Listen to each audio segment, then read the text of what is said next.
There is a forbidden question, one that all authors must one day answer, and that question is, where do you get your ideas from?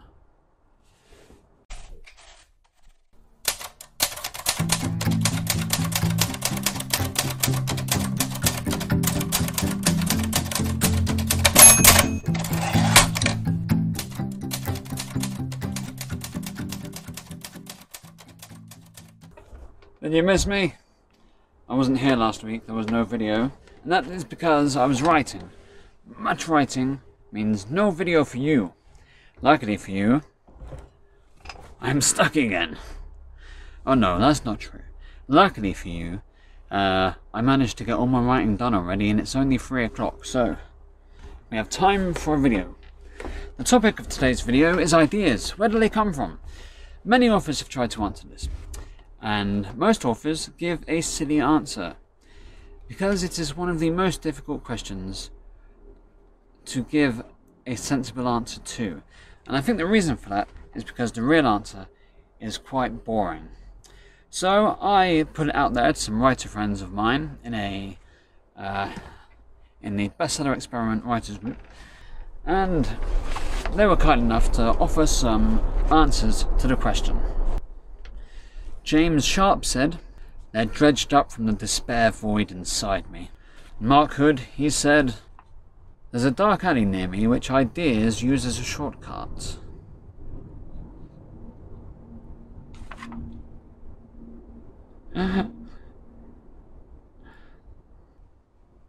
There's a dark alley near me that ideas use as a shortcut. I lie in wait. Another writer in the writer group, Gareth Lewis, said, "I was bitten by a radioactive bard, and since then ideas just occur to me in painful spasms." Ian Sainsbury said something about being in a drug haze, which I believe. Harlan Ellison used to say, "I get my ideas from an idea of the month club, a subscription." It's common that a lot of writers used to answer the question, "I get my ideas from an idea shop down on 14th Street, or they would simply answer with the word Schenectady, because it's a funny sounding place and that's where ideas come from. Terry Pratchett's answered it in different ways. He said that answering the question, like, from a warehouse in Croydon, is only funny once, and then you have to try and give a serious answer, which is much more difficult. Terry Pratchett said that he steals them from reality, which is kind of like the novelist S.E. Moorhead, who wrote Witness X. She talks about taking her ideas from just witnessing humanity and experiences and real life, and then adding the magic ingredient, which is what if. Which isn't a silly answer, that's a sensible answer. And many of the people that I asked did have sensible answers that tried to, say, "Oh, this is where ideas come from." But really, we're just here for the silly answers. Douglas Adams said, "I just stare at the blank page until I start bleeding from my forehead." In talking about the notion of ideas in general, and not just ideas for novels, Terry Pratchett, in one of his books, talks about inspiration particles, and he described them like this. Forgive me for reading from a page. "Inspiration particles sleep through the universe, each heralding a moment of brilliance. A new symphony, a way of getting from A to B quicker than before, lines for a new play, or deeper understanding of something that was previously comprehended. Most of them are doomed to miss, or reveal their brilliance to a brick wall or a starling, which is totally inequipped to deal with the revelation. Some, however, hit the right mind at the right time, and a little later you are blinking foolishly in the TV lights and wondering how the hell you thought of sliced bread in the first place." Thomas Edison said ideas come from space. Albert Einstein, "If the idea is not at first absurd, then there is no hope for it." I like that. And it doesn't help us. It doesn't help you watching. If you want to be a writer and you've Googled where do ideas come from, and you found this video, and you're thinking, "Oh, hopefully this guy can answer my question and I can find out where to get ideas for my next book."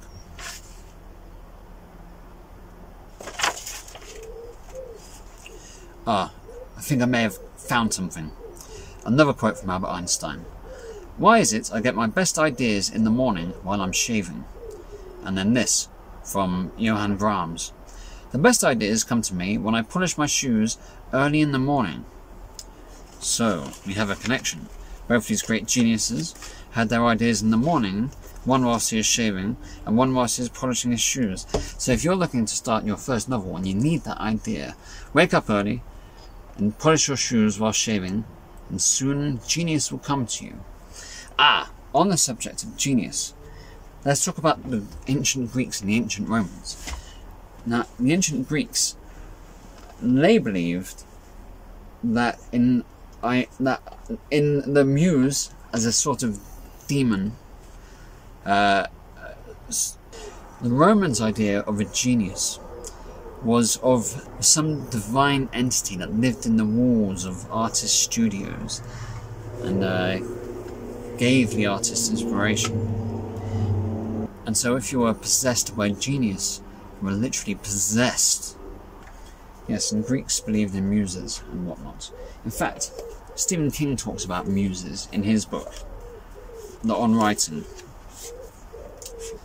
And he says, there is a muse, but it's not going to come fluttering down into your writing room and scatter creative fairy dust all over your typewriter or computer. He lives in the ground. He's a basement guy. You have to descend to his level, and once you get down there, you have to furnish an apartment. You have to do all the grunt labour, in other words, while the muse sits and smokes cigars and admires his bowling trophies and pretends to ignore you. Do you think this is fair? I think it's fair. He may not be much to look at, that muse guy, and he may not be much of a conversationalist. What I get out of mine is mostly surly grunts, unless he's on duty. But he's got the inspiration. It's right that you should do all the work and burn the midnight oil, because the guy with the cigar and the little wings has got a bag of magic, and there's stuff in there that can change your life. Believe me, I know. That is Stephen King's idea of the muse. A miserable cigar-smoking man who dwells in his basement and occasionally grunts at him. You'll notice that I haven't in any way answered the question, where do ideas come from, yet? But I'm going to get to it after I've had some coffee. Now, there's a problem with answering the question, where do ideas come from? Because everybody knows where ideas come from. The person asking that question isn't actually asking where ideas come from. They want to know where great ideas come from, and that is impossible to answer. And what even constitutes a good idea? Oscar Wilde said, an idea that is not dangerous is unworthy of being called an idea at all. Neil Gaiman was asked this question, as have almost every writer that has ever existed. And I think he answered it in the only way that you really can. He said, they come from my head. That's where ideas come from.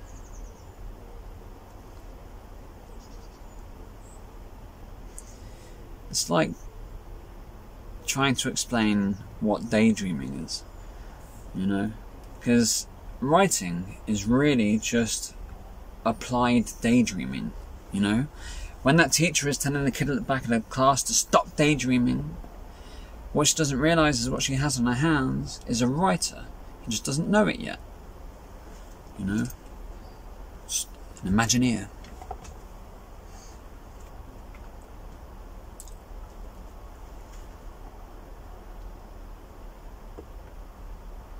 I'm going to try, I'll try and give an example of an idea I've had. A book that isn't finished yet. May never be finished. I was reading The Tommyknockers by Stephen King.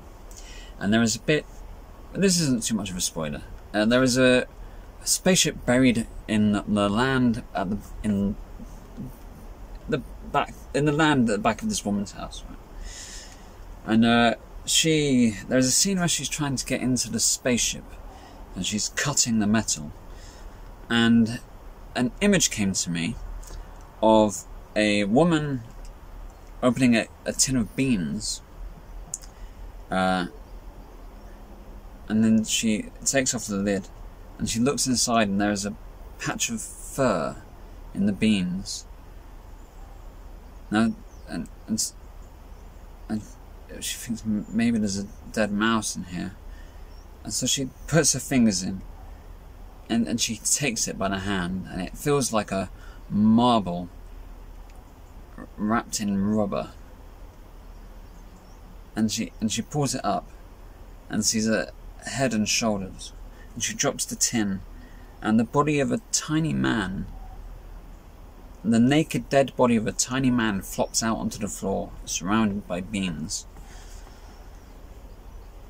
That ended up becoming a story called The Wall People, which was about a woman who's a mortician, and she comes home and she opens a tin of beans, finds a tiny 3.5-inch dead body inside, and then it turns out these are like burrowers that live in her wall, and there's an evil projectionist next door, and it's a horror. It's like Stephen King does The Burrowers, you know. But where did that leap come from? How do you go from reading about this woman getting into a spaceship and then your brain going, what about a dead body inside a tin of beans? I don't know how it happens.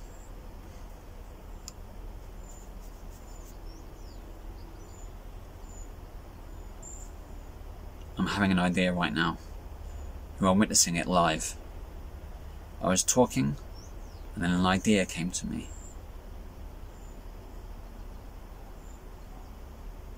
Anyway, I'm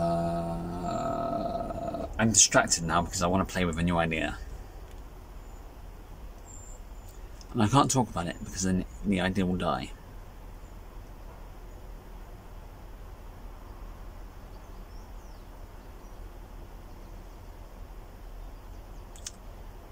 I am distracted by my own daydreaming.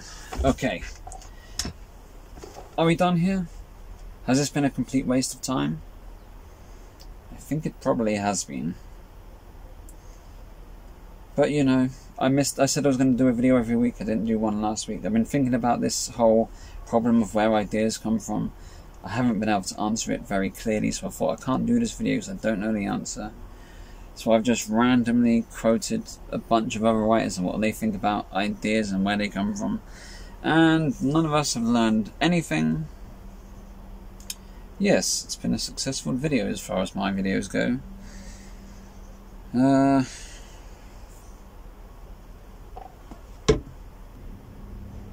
Okay, that is the end of the video. Subscribe, like, click the notification bell so you know when new videos have popped up. There's another aeroplane. I do live in aeroplane land.